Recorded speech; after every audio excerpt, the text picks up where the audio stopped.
Section 1. You will hear a woman talking on the telephone to a man about a car he is selling. First, you have some time to look at questions 1 to 4.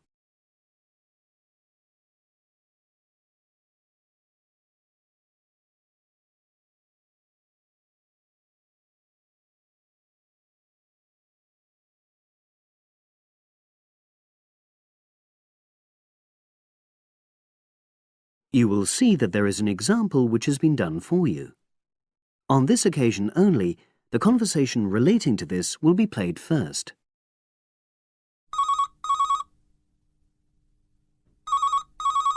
Hello, Brian Park speaking. Oh, hello. I'm calling about the advert in the paper. For the car? Yes, the Mini you've got advertised for sale. Oh, yes. I just wanted to find out a bit more information. Of course. What would you like to know? It's my brother who's interested, actually, but he's not in today, so he asked me to call you. Fine. Great, thanks. So, it's a Mini, Yep. and how old is it? Just coming up to 13 years old. The man says the car is just coming up to 13 years old. So 13 has been written in the space. Now we shall begin. You should answer the questions as you listen, because you will not hear the recording a second time. Listen carefully and answer questions 1 to 4.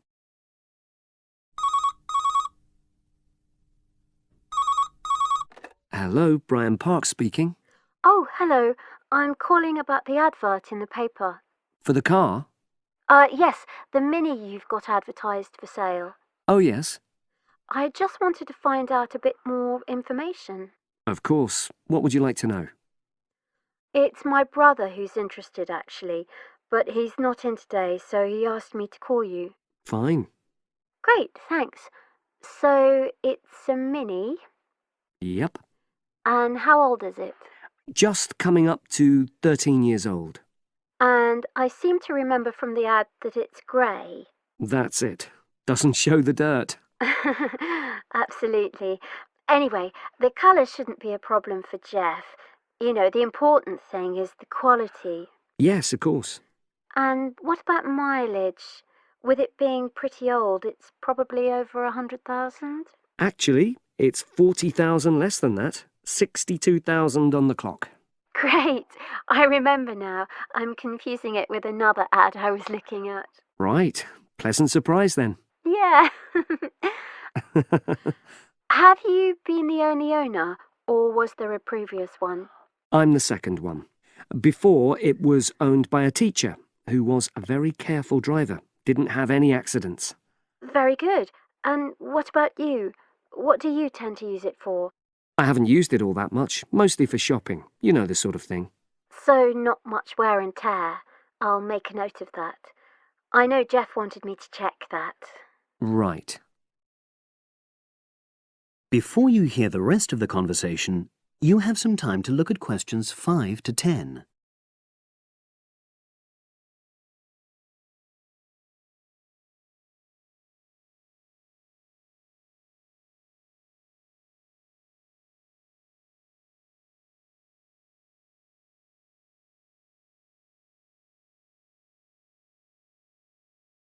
Now listen and answer questions 5 to 10.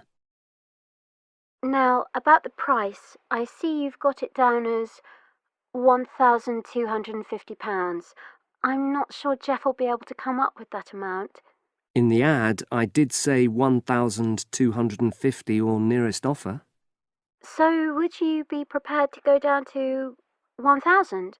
That's really too low, I'm afraid. 1,100? I might be able to go to that. OK, I'll make a note of that. What about tax? Is it due soon? Got another 5 months before it's due. Oh, that's a real plus, yes. I'll make a note of that. OK. Now, you say it's in good condition. For its age, I'd say yes, definitely. It's just been serviced and there were no major problems. Major? I'd be able to show you the service report. The only thing is, you'd have to get a new tyre in the near future. though it's still okay, you know. It's certainly absolutely safe at the moment. Okay, fair enough. Yes, I understand. And the garage also mentioned that one headlight could probably do with replacing. They think there's a fault there, you know, intermittent. Well, we'd obviously look at all the documents, but that sounds very straightforward. Of course. I've got all the service documents up to date, and you can look at those. Well, it all sounds pretty good, and I know my brother will be interested, so would it be possible for him to see the car? He's back from his trip tomorrow and away tonight, so how about tomorrow? Tomorrow? Wednesday? I'm afraid that's not possible. I'm out pretty much all day. Well, Thursday then? That'd be fine, yeah. In the morning? Yes, that'd suit me perfectly. Great. Now, you'll need my address. Oh, yes, of course. What is it? It's number 238, 238? London Road. Oh, that's easy enough. Yes, very straightforward. So I'll pass on these notes to Jeff, and he'll see you in a couple. That is the end of section 1. You now have half a minute to check your answers.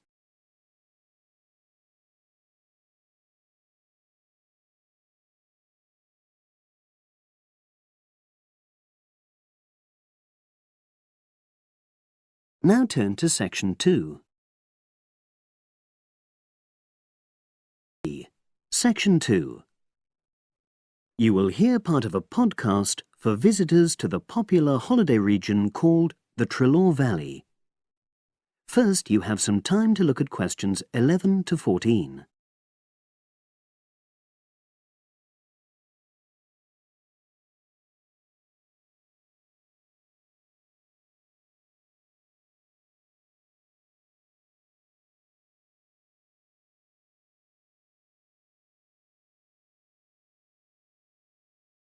Now listen and answer questions 11 to 14. The valley and estuary of the River Trelaw forms an unspoiled, beautiful landscape, rich in both wildlife and sites of historic interest. There are many ways to explore the area, and public transport links are good. It is possible to leave your car behind and travel by boat, train, or bus, with just short walks in between stops. The Trelaw Valley Passenger Ferry runs between villages along the river estuary and provides a link with a train station at Barry, which is about 10 minutes' walk from the riverside village of Calton. In the past, the river was the main form of transport in the area, and as in the past, today's ferry service operates according to nature. The river estuary is tidal, and so the ferry timetable differs from day to day, according to the times and height of the tide.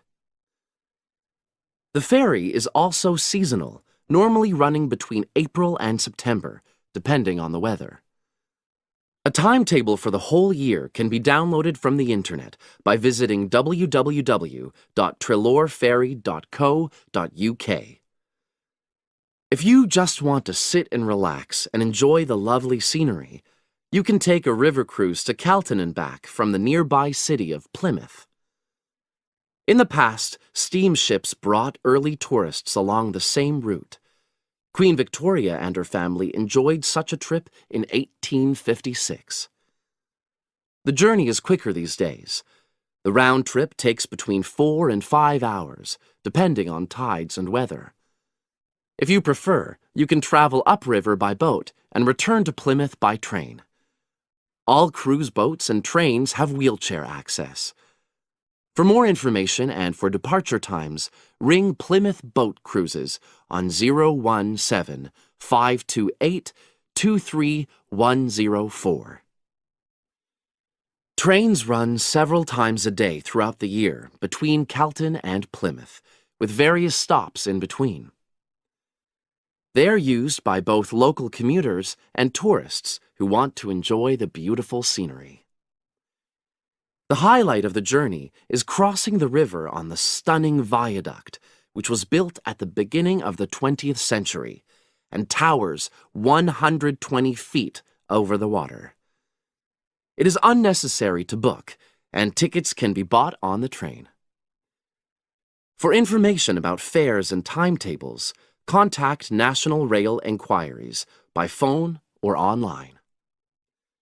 The bus service in the Trelore Valley now connects all train stations and villages in the area.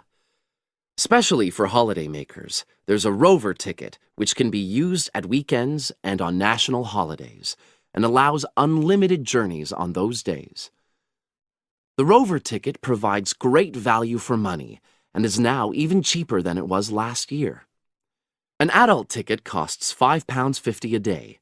Senior citizens can travel for £4.50, and a family ticket for up to 5 people costs just £12. Tickets can be bought on the bus. Now you have some time to look at questions 15 to 20.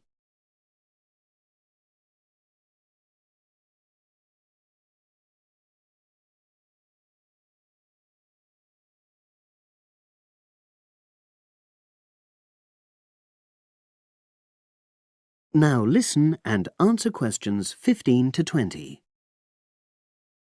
At the center of the Trelore Estuary area is the historic riverside village of Kelton. The main road comes into the village from the south, and for those of you who are arriving by bus, it turns left just before the bridge and stops in the lay-by on the left-hand side. From there, it's just a short walk to Kelton's various attractions. If you're arriving by car, you have to leave it in the main car park. Go over the bridge and take the first turning on the right. Then go on until you come to the end of that road. It's the only place to park in Kelton, but there's no charge. If you're interested in local history, there's a museum in Kelton with farming, fishing, and household implements from the late 19th century. As you come in from the south, cross the river and go straight on the same road until you reach the end. Also, on the subject of history, you can go and see the old mill, which has recently been renovated and put back into use.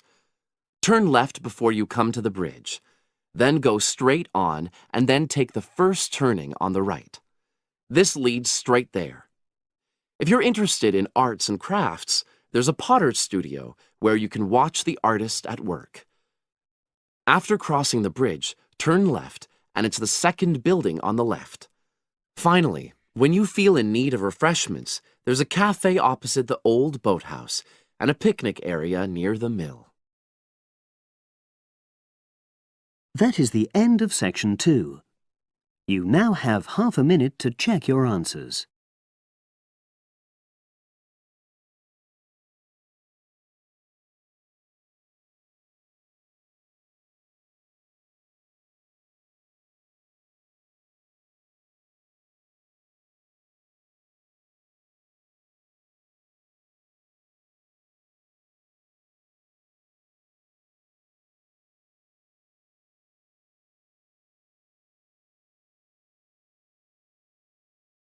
Now turn to section 3.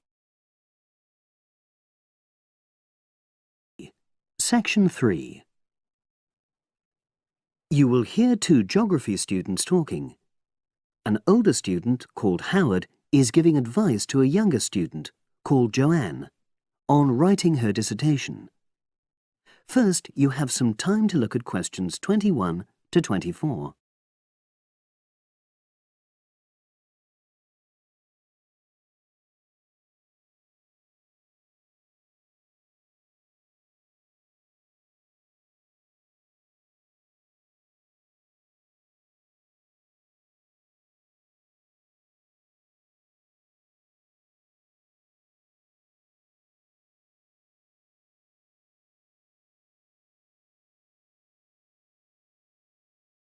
Now listen and answer questions 21 to 24. Hi, Howard. I haven't seen you for a while. Hi, Joanne. Yeah, they're keeping us really busy on the postgraduate programme. But how are you? You'll be starting your dissertation soon, won't you? Yeah, tutorials start next week. I've got Dr. Peterson. You'll remember it all from last year, of course. It's not something you forget easily. Oh. But seriously, although I didn't expect to enjoy writing my dissertation, and in fact I didn't really find it much fun, I wouldn't have missed the experience. I found it really improved my understanding of the whole degree programme, from the first year on. Right. So, what are you doing yours on? Glaciated landscapes. Although I haven't decided exactly what aspect yet. I did mine on climate systems, so I can't help you much, I'm afraid. But you'll be fine once you start your tutorials. Dr. Peterson will help you focus. I know, and he'll set me deadlines for the different stages, which is what I need. My concern is that I've got tons of material on the topic, and I won't be able to stick to the word limit, I remember I had different concerns when I was doing my dissertation. Last year. Yeah, before my first tutorial, I did a lot of fairly general reading because I hadn't fixed on my topic at that stage. I actually enjoyed that quite a lot and really improved my reading speed, so I was getting through a lot of material. I was frightened I wouldn't remember it all, though, so I got into the habit of making very detailed notes. So, did you find your tutor helpful in getting you started?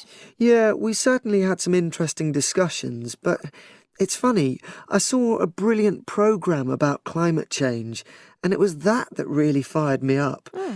It was talking about some recent research which seemed to contradict some of the articles I'd been reading. Now you have some time to look at questions 25 to 30.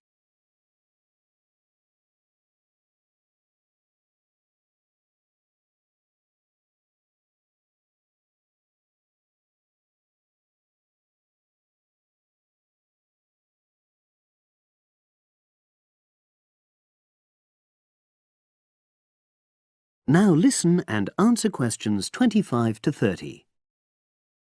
So you say your tutorials start next week? Yeah. Well, the first month's crucial. You've got to meet your tutor and decide on your focus, but don't become too dependent on him. Don't see him every week, only when you want to check something. Right.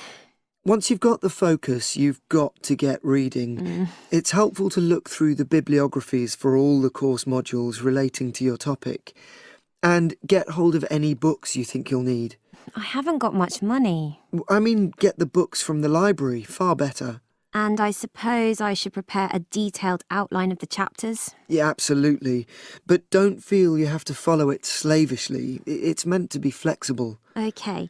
Now, I'm someone who likes to get writing quickly. I can't just sit and read for a month. Not like me, then.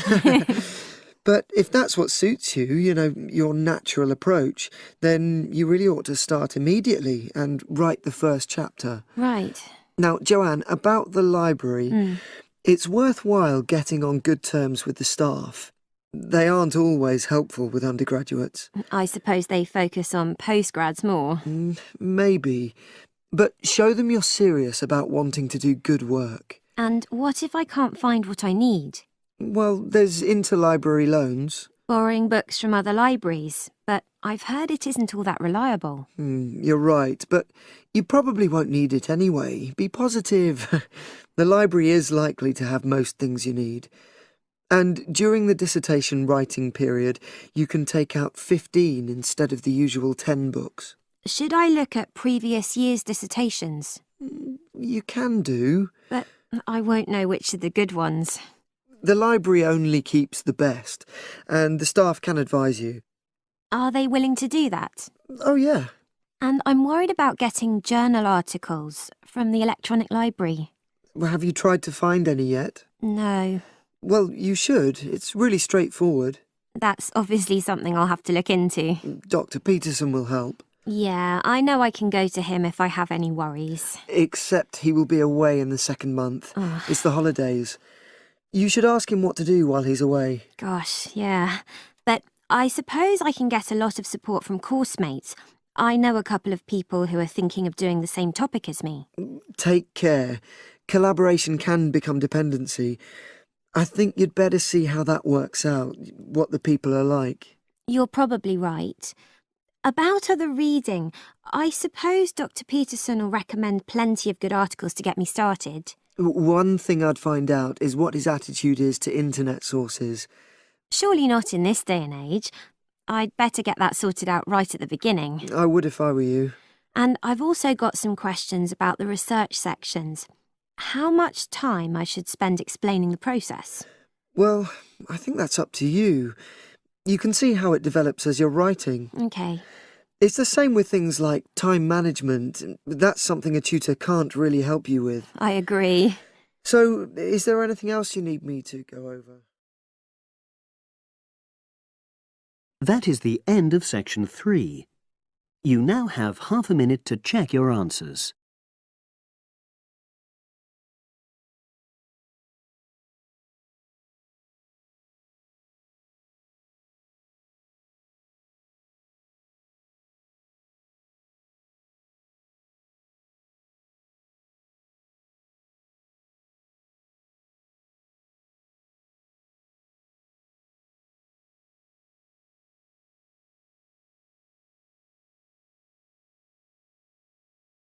Now turn to section 4. Section 4. You will hear a psychology undergraduate describing the research she is currently doing on expertise in creative writing. First, you have some time to look at questions 31 to 40.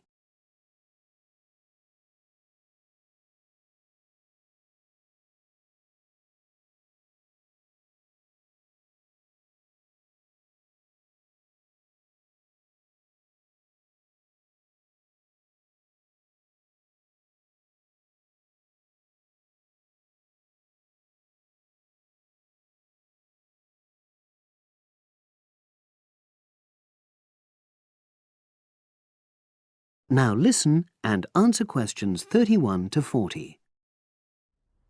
For my short presentation today, I'm going to summarise the work I've done so far on my research project to explore expertise in creative writing. Essentially, I'll share with you the process I underwent to gather my interim findings.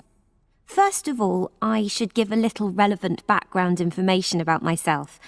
Before I started my current degree course in cognitive psychology, I studied English literature, and as you can imagine, this meant I spent a great deal of time thinking about the notion of creativity and what makes people develop into successful writers. However, the idea for this research project came from a very specific source. I became fascinated with the idea of what makes an expert creative writer when I read a well-known 20th century writer's autobiography. I won't say which one at this stage, because I think that might prejudice your interpretation. Anyway, this got me thinking about the different routes to expertise. Specifically, I wondered why some people become experts at things whilst others fail to do so, in spite of the fact that they may be equally gifted and work equally hard. I started to read about how other researchers had explored similar questions in other fields. I began to see a pattern that those studies which involved research in a lab were too controlled for my purposes, and I decided to avoid reading them. I was quite surprised to find that the clearest guidance for my topic came from investigations into what I call practical skills, such as hairdressing or waiting tables. Most of these studies tended to use a similar set of procedures, which I eventually adopted for my own project.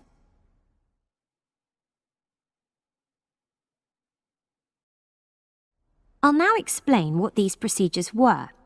I decided to compare what inexperienced writers do with what experienced writers do. In order to investigate this, I looked for 4 people whom I regarded as real novices in this field, which proved easy, perhaps unsurprisingly. It proved much harder to locate people with suitably extensive experience who were willing to take part in my study. I asked the first 4 to do a set writing task and, as they wrote, to talk into a tape recorder, a technique known as think aloud. This was in order to get experimental data. Whilst they were doing this, a research assistant recorded them using video, I thought it might be helpful for me in my transcriptions later on. I then asked 4 experienced writers to do exactly the same task. After this, I made a comparison between the 2 sets of data, and this helped me to produce a framework for analysis. In particular, I identified 5 major stages which all creative writers seem to go through when generating this genre of text. I think it was fairly effective, but still needs some work, so I intend to tighten this up later for use with subsequent datasets. I then wanted to see whether experienced writers were actually producing the better pieces of writing. So I asked an editor, an expert in reviewing creative writing, to decide which were the best pieces of writing. This person put the 8 pieces of work in order of quality, in rank order, and using his evaluations, I was then able to work out which sequence of the 5 stages seemed to lead to the best quality writing. Now, my findings are by no means conclusive at this point. I still have a long way to go, but if any of you have any questions, I'd be happy to answer them and go. That is the end of section 4. You now have half a minute to check your answers.